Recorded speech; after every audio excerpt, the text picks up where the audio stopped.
ما اكلتش اللحمه دي من سنه. وش فيها يا اخويا؟ نحن مسلمين ترى. نفسك في ايه؟ نفسي اسافر بره مصر.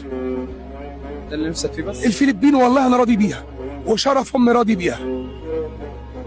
يا واد الحين انا اعرف ناس اجانب انتوا ما تحلموش تصوروا معاهم، مش تعرفوهم. شكلك شايل كتير قوي. ده انا طالع ديني بقالي سنين، وبنحمد الله سبحانه وتعالى ان الشكوى والغرر لا مزله. مش عيب مش عيب والله ما عيب.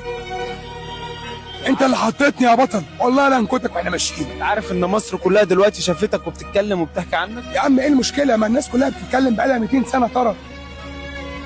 ولذلك الله سبحانه وتعالى في القران بيقول لك واعرض عن الجاهلين. الجاهلين الاشخاص الذين لا يعون ما يتكلمون به.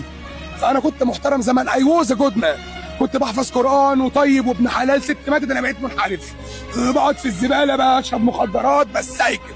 اتفضل. قلت ستك هو اللي عمل فيك كل ده. طلعتين امي ترى،